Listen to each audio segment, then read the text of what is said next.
When humans get drunk, they can do anything. Four brothers stole a tiger, and even managed to put the tiger in the stolen police car. They even engaged in some intimate activities with the tiger. The director even invited boxing champion Tyson for a cameo. This drunken scene was so crazy that not even 8 dishes could match it.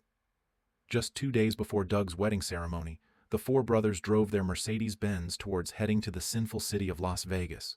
They planned to have an unforgettable bachelor party together and keep the upcoming wild night forever in their hearts.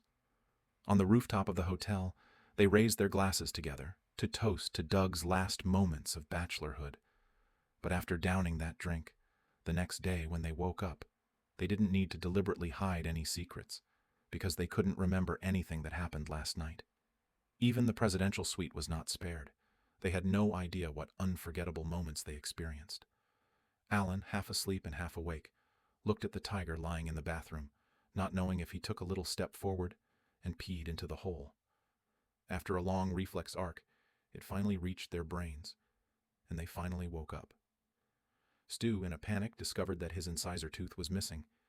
Doug, the groom-to-be, also disappeared along with Stu's missing incisor tooth. When they tried calling him, nobody answered, and they couldn't find Doug in their hotel room. However, they stumbled upon an unexpected baby instead. They were perplexed about what they had experienced the previous night. As they went downstairs, they discovered that someone had thrown mattresses off the hotel roof. The hotel staff brought their stored vehicles. Vehicles turned out to be a police car. The brothers started their quest to recover their lost memories. Stealing a police car was a criminal act, akin to masturbating on an airplane, but their throbbing headaches prevented them from recalling what had happened. Phil noticed a bandage on his hand, which had a hospital address written on it. They hurried to the hospital and found the doctor who treated them that day. The doctor confirmed that all 4 of them had arrived together, and that their blood contained traces of a sedative. However, the doctor couldn't identify who had drugged them. They recalled coming from a church and someone getting married. Following the clues, they reached the church, where the priest greeted them with great joy. He couldn't forget the unforgettable events of the previous night. They explained that they had blacked out and had no memory of what had transpired. However, the priest showed them a photo that made Stu uneasy. It was his wedding picture. Doug was his groomsman, and Stu had apparently married a stripper named Jade. Stu had gone to great lengths to prove his love, even ordering many couple-themed items. But he had no recollection of this mysterious woman. The 3 brothers had no choice but to continue following the clues to find Jade and discover what had happened to Doug. Indeed, Jade greeted Stu warmly and called him her husband. The baby they found was also Jade's child. Stu noticed the wedding ring on Jade's hand, which happened to be a family heirloom. It seemed that Stu had genuinely married her. Suddenly, 2 armed police officers burst into the scene. The 3 brothers were taken to the police station, where they discovered that the vehicle they had stolen was actually a police car.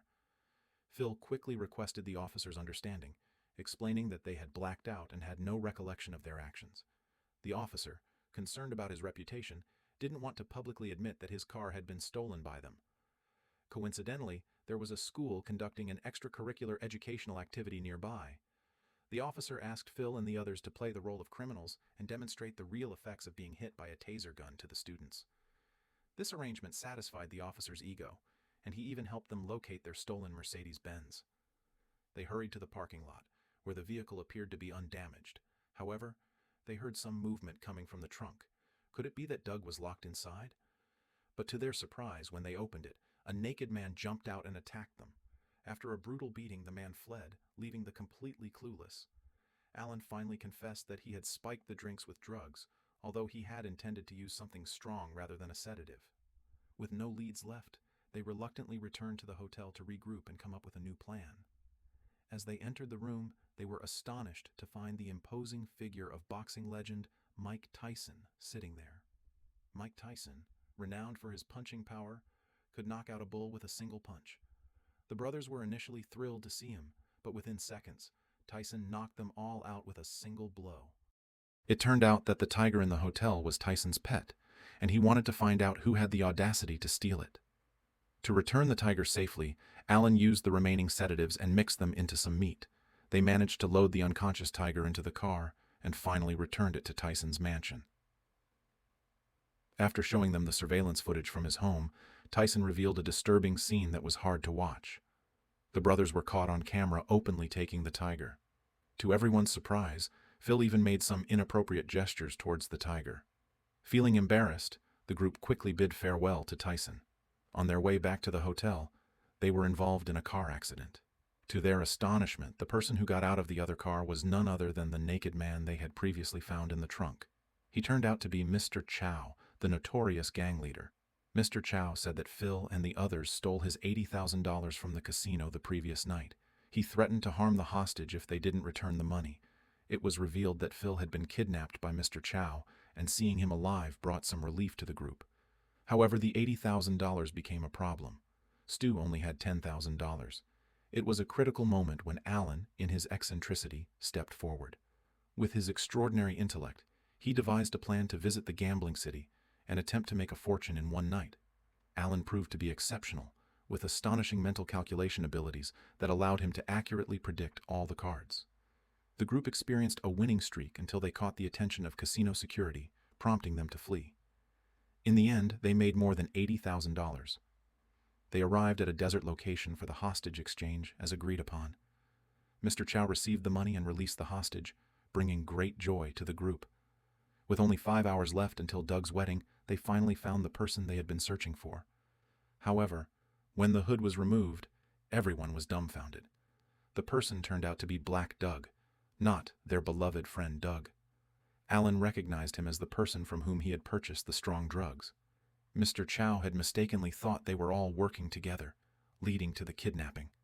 The leads once again reached a deadlock, and Black Doug realized that he had taken the wrong bag, sold the wrong medication.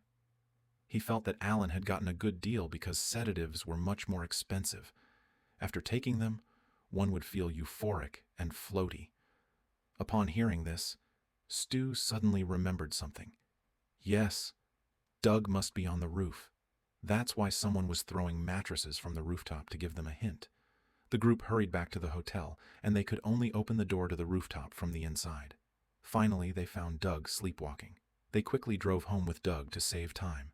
To expedite their journey, Phil contacted his friend, who halfway brought them 4 sets of clothes.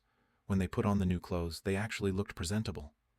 The 4 brothers finally rushed back just moments before the wedding started. The wedding went perfectly, and the group reminisced about this unforgettable experience. In the back seat of the Mercedes, Alan found a camera, which contained photos documenting their entire night. It was the perfect touch to the whole movie, although many explicit photos were censored due to their mature content. So, please be cautious when viewing them, dear audience.